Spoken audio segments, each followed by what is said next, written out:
beef, chicken, protein from the sea, it's protein cooking with McNeil. Hey everybody, it's Rob of FarmerFatDudes.com here with another protein cooking episode for Bariatric TV. And actually today we're going to do some baking. We're going to make some protein bars, and not your typical protein bar. A lot of people, when you go out and you go shopping for a protein bar, there's all sorts of ones out there. But really, they're nothing more than high-protein candy bars. They're loaded with chocolates, caramels, things like that, which is not always a bad thing. But the problem is, to get rid of that really bad proteiny taste, they load them up with sugars. So the one we're going to do today, there's no real chocolate involved. It's going to be pretty low in sugars and pretty decent high in protein, and a nice change of pace. Now those other ones aren't bad. I mean, I enjoy myself once in a while, but this is a really nice change of pace. Something you can use for a breakfast or a late afternoon snack to get you through your day. Anytime where you need that little extra push of protein, something to fill you up decently and get you to your next main meal.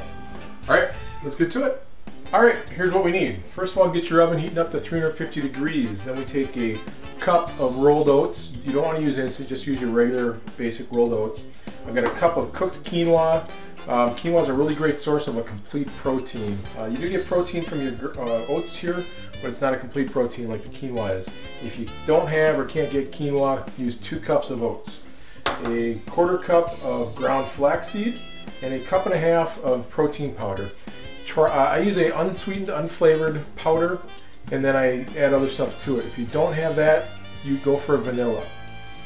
Then on the other side of this, I've got a half cup of yogurt. This is just your plain, no-fat yogurt. And 2 eggs, half cup of peanut butter, although actually today I'm using a mix of walnut butter and sunflower butter that I made. But start with peanut butter and work your way up from there to your own suitable tastes. And then a quarter cup of granular Splenda. Now if you're using a sweetened protein powder, skip this. Since this is unsweetened, I'm going to add a little bit of this. After your first batch, test it out. You may want to reduce or add a little bit of sweetener to your own tastes. Then, to jazz it up a little bit, we're going to go with a half cup each of ground nuts and dried fruit. Today I'm using ground walnuts, or just some chopped up walnuts, and cranberries. Raisins work good, sunflower seeds, pumpkin seeds, cashews, pecans, just about anything you like. Just make it to your own taste. But since you're using the fruit, this is another reason why you don't need a lot of sweetness to this, because you're going to get a lot with your dried fruit. And alright, I'm going to get this mixed up, and then I'll meet you back here in a minute. Alright, in this bowl I've mixed up the yogurt, the peanut butter, the eggs, and the Splenda. In this bowl I've got the protein powder, the oats, the quinoa, and the flaxseed. I've kind of mixed that up, and then I'm going to basically dump this in to mix it all together. It's going to look pretty liquidy when you first mix it up. That's okay. It sets when you bake it. Actually, when you first do it, it doesn't look like it's going to be enough liquid, but as you start stirring it up, it incorporates pretty well. So you want to get this completely coated, and then you're going to throw in your nuts and your fruit, and you're going to put this into an 8x8 pan, spray with a little bit of no-stick spray, and put that in the oven for about, say about 18 to 20 minutes until it sets. So I'm going to finish getting this mixed up here, get my fruit and stuff in there, and then we'll pop this in the oven and check it back in a few minutes. Alright, I'm putting this into my prepared pan. Now, besides doing bars, you could also portion this out in probably about quarter cup servings, or a quarter cup portion, and flatten them out on a pan and make sort of a breakfast cookie or a snack cookie out of these, an oatmeal cookie. It's really good. I've done that a couple times. You can do that. Only want to bake them for about 12 minutes. But since I'm doing a full pan here, just want to spread that out, get it into the corners.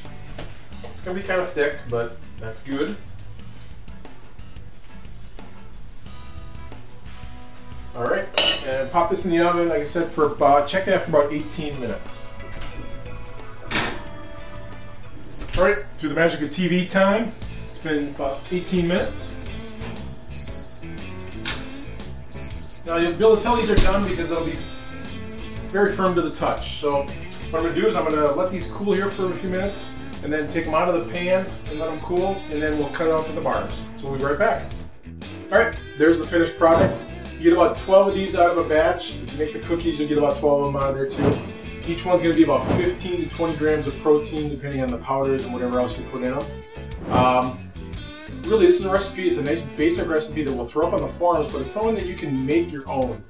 Change up the fruits, change up the nuts, maybe try some dried pineapple and shredded coconut for more of a tropical taste. Or how about some chopped peanuts, and instead of vanilla powder, go with the chocolate, sort of a peanut butter cup. Maybe even throw some sugar-free chocolate chips in there. Again, nice basic recipe, you can make your own. Now these are homemade, there's no preservatives in there, they're not going to last forever on the countertop. So if you're not going to use them in the next couple of days, wrap them up or throw them in an airtight container and put them in the freezer. You can take one out the night before if you want one for breakfast, or take it out in the morning and you'll have it ready for an afternoon snack. So again, we're going to put the recipe up on the forums. Maybe let us know what your favorite combinations are. And I guess that's it for now. We'll see you guys next time on Bariatric TV. Bye now.